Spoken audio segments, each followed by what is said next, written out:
But it felt like somebody was like forcefully closing my eyes and like holding their fingers on my eyes.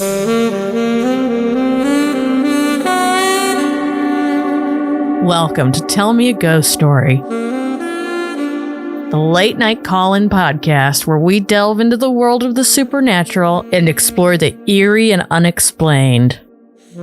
I'm your host, Michelle Newman. This podcast features true stories from our callers that will send shivers down your spine and leave you questioning the existence of the afterlife. So grab a cozy blanket, turn down the lights.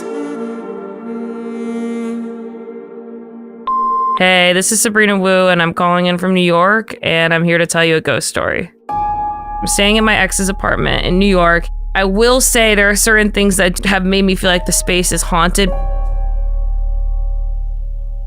For example, in my ex's roommate's apartment, I've, done some work in when they were gone. I would hear footsteps on the ceiling constantly, but we were on the highest level floor, so there's no one on the roof. And then sometimes we would hear children crying, like babies crying, and it was always coming from the ceiling.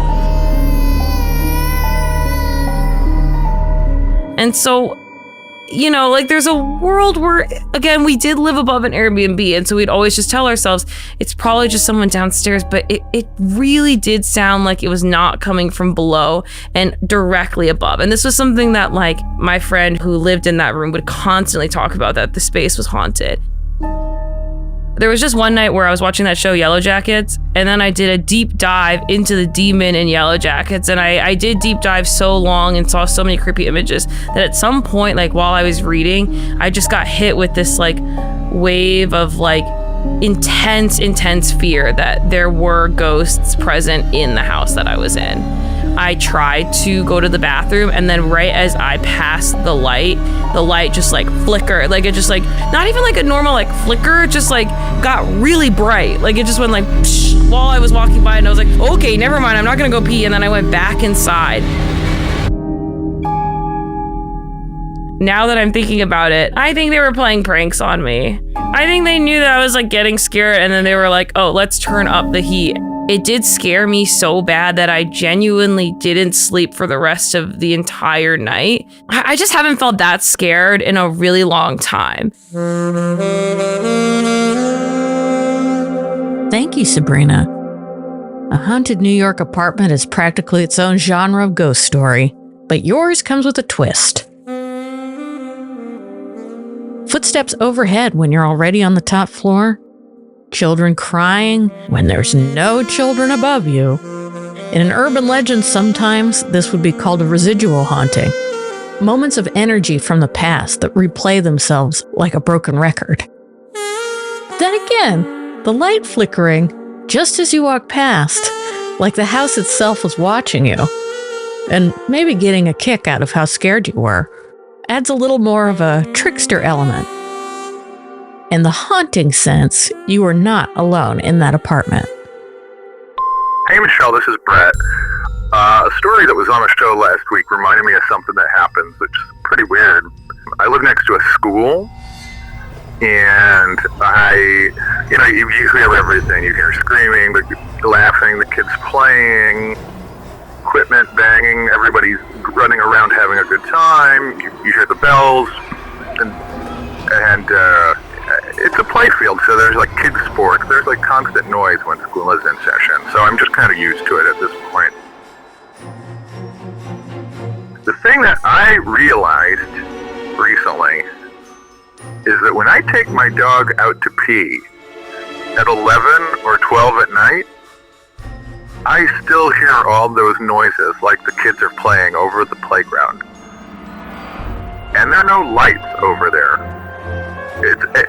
Basically after dark, there's no one around.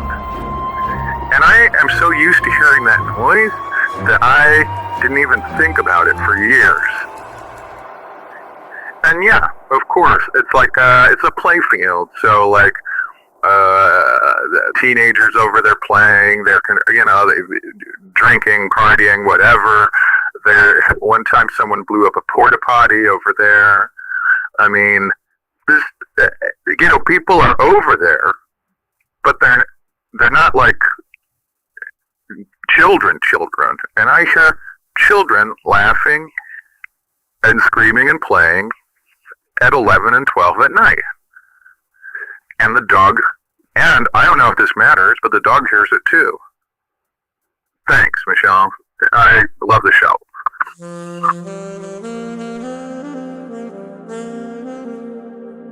Brett, thank you. What you described gives me chills.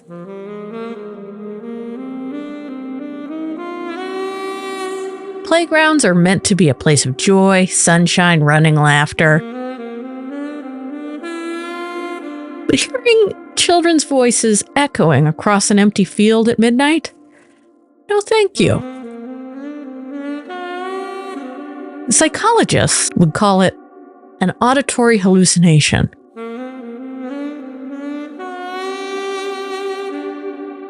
But when you hear it night after night, and your dog reacts to it too, dogs know. Hi, my name is Jesta. I'm in Pennsylvania, and my story starts a year ago. I'm a medical courier. I get to my one nursing home to deliver meds, and the nurse comes out. We're sitting there signing papers in the foyer that they have there inside the building. And suddenly the door slams shut. One of the glass doors opens itself and slams shut. We look out and we both see this bright white light. It looked like the headlights of a truck, but it was going so fast, and we knew it was not a truck because we would have heard it, and it was just facing the wrong way for the headlights to be, because if it was really a truck or another vehicle, it would have slammed into the stone pillars in front of the entrance. And it was about like 5 seconds that we saw it, and then it suddenly disappeared. We both looked at each other and asked, did we really just see what we think we did? I'm like, yeah. And he's like, well, I thought it was a truck. I was for sure bracing myself to hear the slamming of brakes and it hitting your car. Like, yeah. But we both go out and look and see nothing there, so I just kept continuing with my delivery. I'm signing the paperwork, doing what we need to do. And then before I go to leave, I asked him, has anything weird happened like this down here before? He's like, yeah, there's an old school that used to be here. I guess it was used for multiple things, but it's now just a storage place. But it's an old building, and he said the lights turn off and on their own all the time.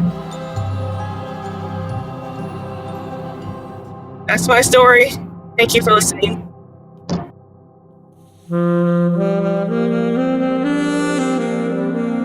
Thank you for calling in. A white light where no headlights should be, doors opening and slamming on their own. All beside an old school where lights flicker on and off.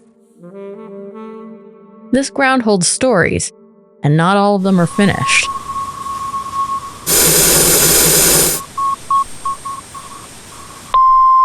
Hello, Michelle. This is Linda. I've worked in restaurants. I'm 73 now, but I've worked in restaurants forever. Honey, I've seen some stuff. Especially after midnight. Restaurants get real weird.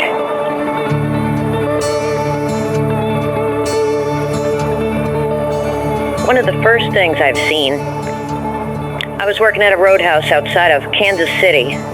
It had been an old hotel, and it had the original bar in it, which was like this old mahogany.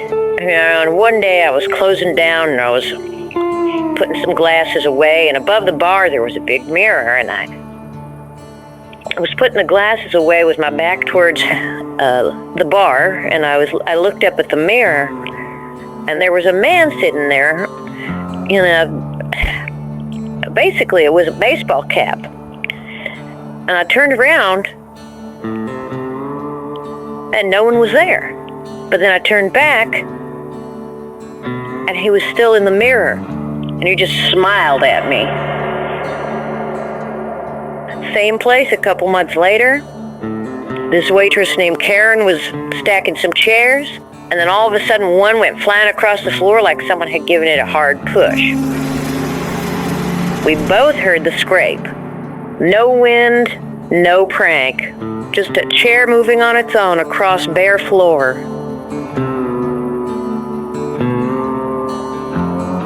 The scariest, though, happened in 81. Back at a little diner I'd started managing, it was just me and the cook closing up. I'm counting the till and I see movement in the quarter booth. I look over and there's a woman sitting there in a red dress, and I walk over to tell her we're closed. As I made it halfway across the floor, she just faded out. 1 second she's there, next the booth is empty.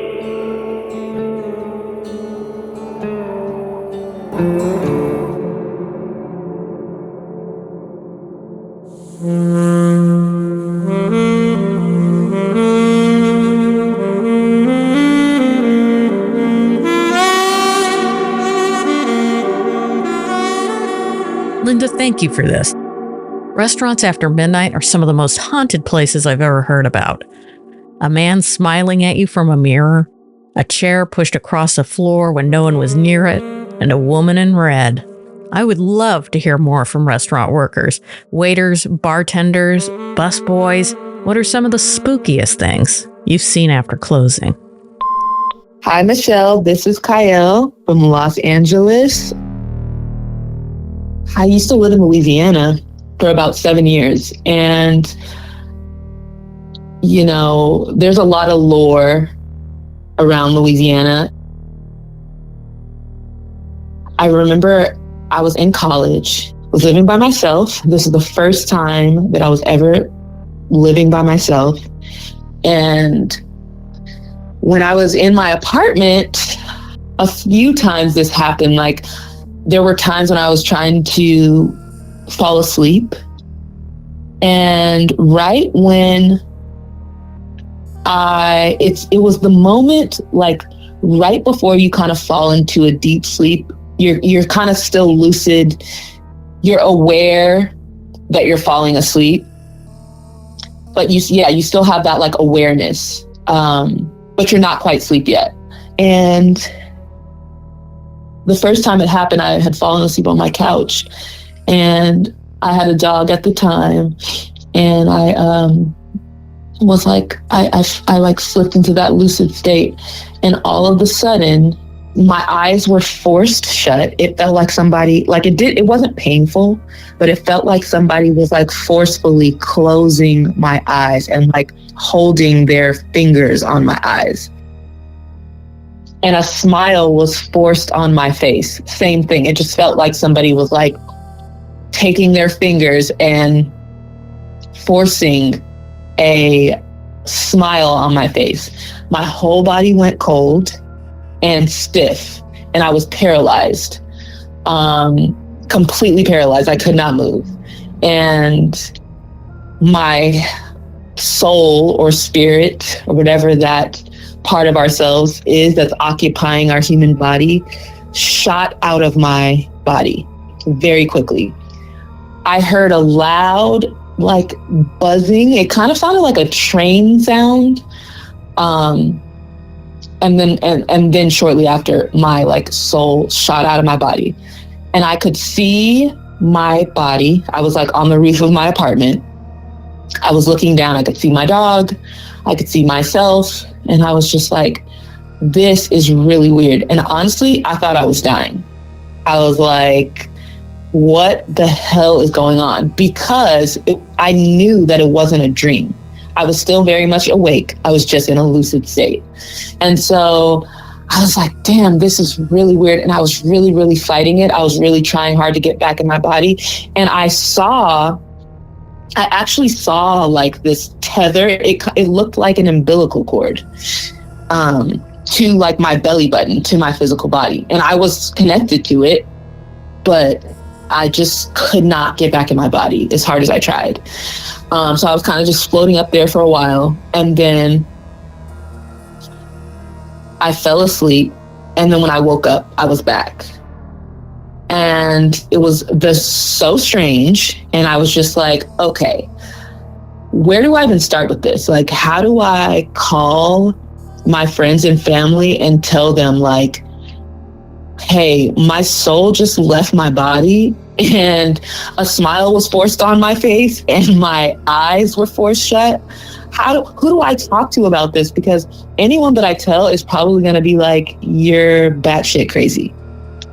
But so I didn't really feel safe enough to say anything just yet. And I was just like, oh, maybe it was just a one-off experience, whatever. For the next like maybe 2 or 3 months, pretty much every single night, it continued to happen. Same thing, body went cold, eyes forced shut, smile forced on my face, body completely paralyzed, and I would leave my body nightly, okay? And so sometimes it would be a situation where I would just kind of be on like floating on the roof of my apartment like I was before. But sometimes I would have these experiences where I was literally traveling all over the world, all over the universe. I was floating and flying through the sky, through the stars. I felt like, you know, when people explain near-death experiences and they say like, oh yeah, like I left my body and I felt the most peaceful experience I've ever felt in my life. Like I had no burdens and no worries, and you just feel like a lightness that you can't really describe. That's exactly what I felt.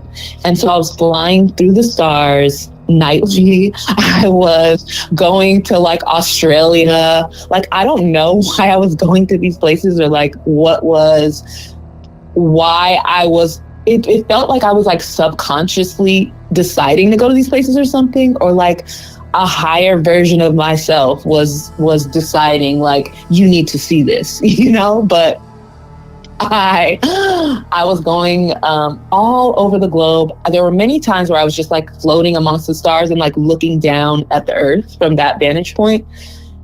And I have to say though, for the most part, I did not feel, once I got a grasp on the fact that I wasn't dying, and that I still had the tether to my body, it didn't feel as scary. The scary part was more like, I don't have agency over my body. So if I wanted to like snap out of this for any reason, I couldn't. I will say though, the creepiest time that it happened, and I still think about this, I mean, it kind of still haunts me, but it wasn't like terrible. It just haunts me like in a curiosity way. And it felt kind of dark. One time, you know, on my nightly escapades, I shot out of my body and instantly I'm on the moon. And so I'm like walking on the moon very slowly. And all of a sudden, I'm like walking. I realized that I'm on the light side of the moon and I'm walking toward the dark side of the moon. And I have as I'm approaching the dark side of the moon, I have one foot on the light side.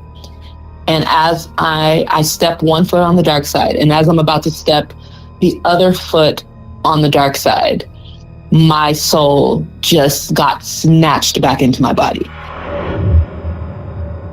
And I had never felt that experience. Like, most of the experiences felt pretty gentle. It was like, okay, I'm floating amongst the stars, whatever. Maybe I just eventually fall asleep and then wake up and then I'm back in my body. Or like I have a gentle comeback, right? But this time it felt like a really weird entity was like, you cannot see whatever the hell is going on this moon. That's what it felt like. And I was just like, it just felt like, you are not supposed to see this. What are you doing here? That was the energy that I got. Like, I didn't see anyone. I didn't hear anything. But I definitely felt that overwhelming feeling like this is not for you. And I was just like, what the hell are they doing on that dark side of the moon? And so from that point forward, I just I've been thinking to myself, like, what is going on?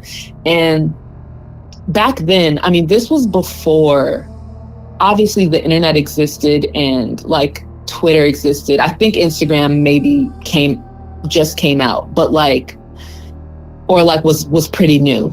But the internet, it wasn't as accessible in the sense where I felt like I could just like go on Reddit and be like, what does it mean when your soul keeps leaving your body and you're walking on the dark side of the moon, and like find a viable answer. But I do remember that like for years after that, I was kind of trying to understand it. And I realized through like reading books and just researching that what I was doing was actually astral traveling. And I had no idea what it was called back then. And I really didn't even talk about it that much with people because I just thought that they wouldn't understand. But I'm so curious to know, like, if other people, I know that other people experience it, but most of the time I know that through like what I've read or what I've researched. I have only talked to people who have had sleep paralysis, but that wasn't accompanied by astral traveling. With me, I've never just had sleep paralysis by itself. It's always accompanied with astral traveling. And so I would be interested to know if anyone else has had those kind of experiences, and also if anyone else has been to the dark side of the moon, because I really want to know what the hell is going on that moon.